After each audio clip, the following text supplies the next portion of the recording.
Hi everybody, welcome to StoryTown. You know, I really enjoy sharing stories with you every week. And I love picture books. Not only do they tell a good story, but they also show a good story. You know, good illustrations really add something special to a tale. An illustrator can provide details to a story that you don't get from just the words alone. So today, I'd like to introduce you to a few of my favorite author illustrators. When I read a picture book, sometimes it's the story that stands out, and sometimes it's the pictures.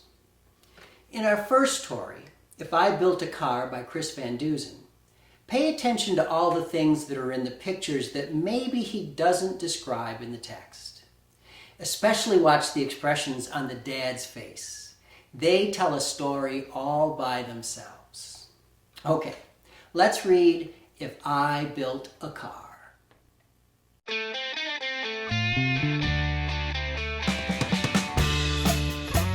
If I Built a Car, written and illustrated by Chris Van Dusen.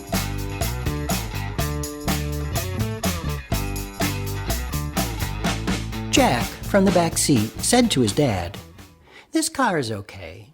This car is not bad, but it's just a car. Nothing great, nothing grand. It's nothing at all like the car I have planned. I'll work through the night to create a design, constantly analyze, tweak, and refine. I'll study jet rockets and look at old planes, contemplate buses and zeppelins and trains. To make it as smooth and as sleek as an eel, I'll borrow ideas from the Weisner. So sit back, relax, stay right where you are. It's time to reveal my spectacular car." You'll see that I've added a lot of neat things. Flush fender skirts and retractable wings. 3 headlights up front, 4 taillights in back, plus 2 giant fins like our old Cadillac. My brand new design will be curvy and round, with special jet engines that don't make a sound. I'll paint it bright colors with accents of chrome and top it all off with a plexiglass dome. I'll build a safe car, just as safe as I can, 'cause safety is job number 1 in my plan. It may look like steel. From afar you can't tell, but it's actually made of a polymer gel. A space-age concoction that I just invented, so in a collision, my car won't get dented. It simply absorbs what we happen to hit, and folks will be fine in the seats where they sit. Come with me now, and I'll show you inside. I've put in a couch. It's comfy and wide. Plus a fireplace, fish tank, and here's something cool. The floor can slide open, and look, there's a pool. Now step right this way to the back of the car and note the red button marked Instant Snack Bar. Say you were hungry and wanted a treat. Just press it, and instantly good things to eat appear in a flash. Anything that you please, from hazelnut pudding to aerosol cheese. After you've eaten, you might like a nap, and Robert the robot makes napping a snap. I've built him right into the back of the chair. He's out of the way. You won't know that he's there. But when you get sleepy and rise from your seat, the chair spins around without missing a beat. Robert the robot will take the controls, and he's guaranteed not to hit telephone poles. I see you're impressed with all that's inside, so start up the motor. Let's go for a ride. A car that smells good? Now that's something new. But if I built a car, that's just what I'd do. Inside the engine, I'll add a machine to capture the odor of burnt gasoline and change it to something more pleasing to noses, like blueberry muffins or freshly picked roses. Now that we're cruising, let's head to the lake. There's no need to panic or slam on the brake. My car can do something that very few can. The fenders will float like a catamaran. We're skimming the waves and we're having a ball. But wait, hold your horses, 'cause that isn't all. Boating is fine till we get the urge to dive underwater. Then just hit submerge. Robert will drive as we burble about. We can see catfish and we can see trout. We might even spy the shy stickleback gar from inside our fabulous waterproof car. Last but not least, the best feature of all comes down to a button that's shiny and small. Push it and then, in the wink of an eye, the car will take off. We'll be up in the sky. We'll fly over land. We'll fly over seas. To Alaska, Nebraska, Bermuda, Belize, or take a vacation when things start to freeze and fly us all down to the Florida Keys. My car will be cool. My car will be keen. My car will be one big, fantastic machine. The toast of the town, the cream of the crop, the belle of the ball and the tip of the top. My car will be famous from here to Peru. If I built a car, that's just what I'd do.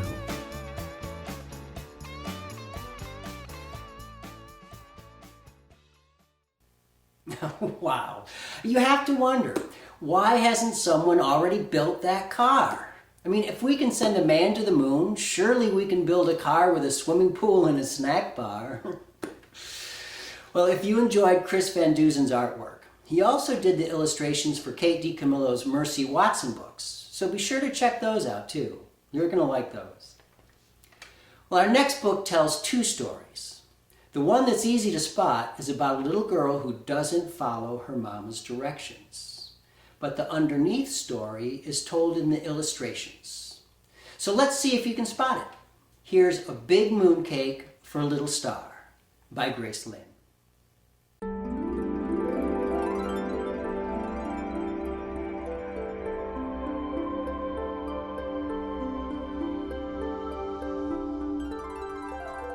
A Big Mooncake for a Little Star, written and illustrated by Grace Lynn.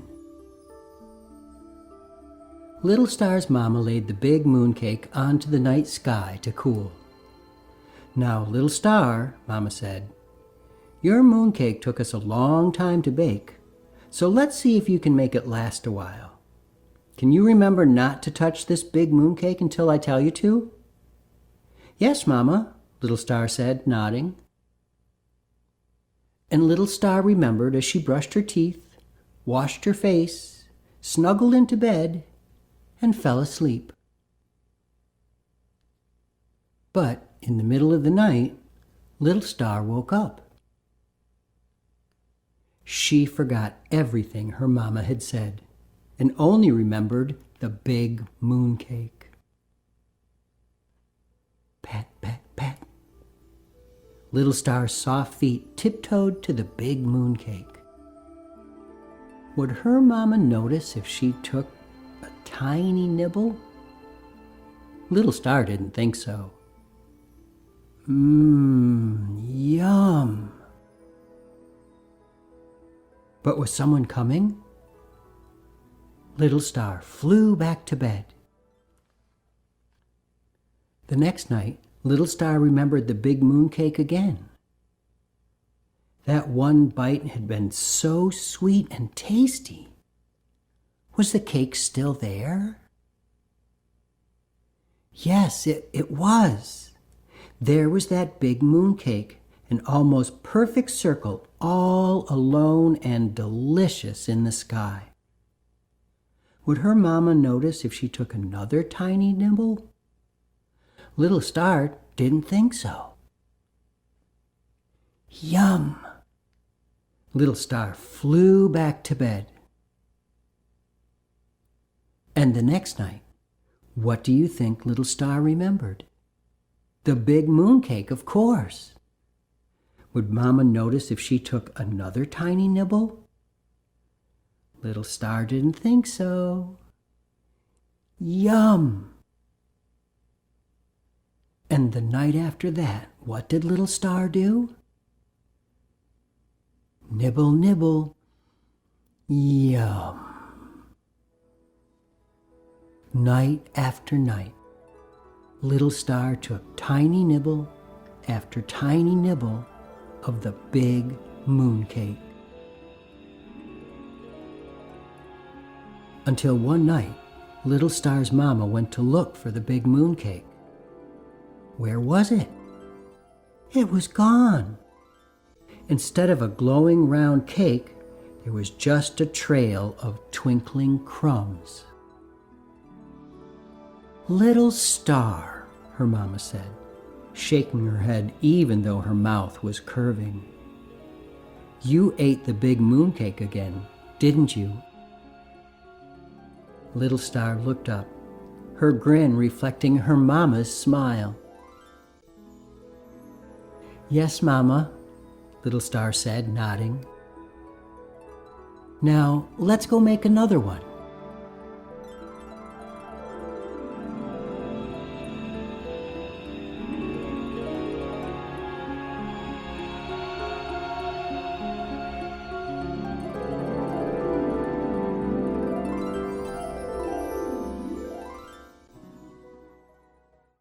Well, did you spot the second story?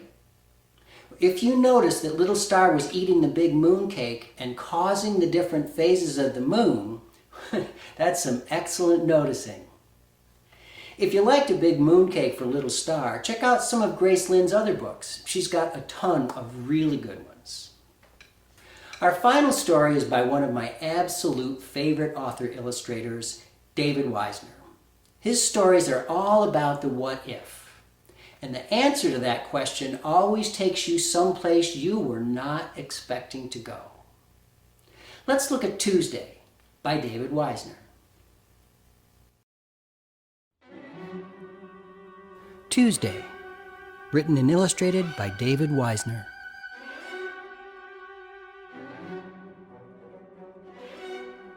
Tuesday evening, around 8.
(11:21 p.m.)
4:38 a.m.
Next Tuesday, 7:58 p.m.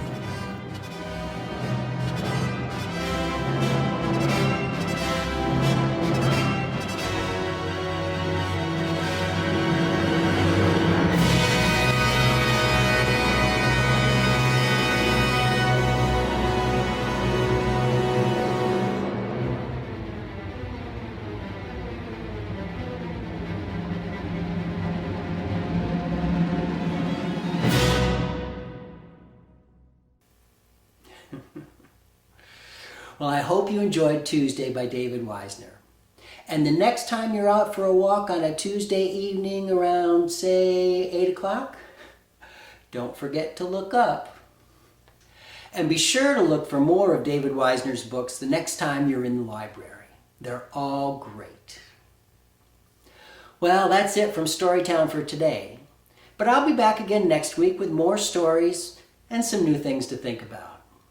I'll see you next time. Bye-bye. 1, 2, 1, 2, 3. I keep a story in my pocket and a story in my shoe. 'Cause nothing beats a story when you get to feeling blue. So slide a post beside me and I'll spin one just for you. I bet I can make you smile in a minute or two. Come on down to StoryTown. Bring along a friend. We'll keep you entertained. On that you can depend. We might not stretch the truth, but we're bound to make it bend. Oh, come on down to StoryTown, where the stories never end. I said come on down to StoryTown, where the stories never end.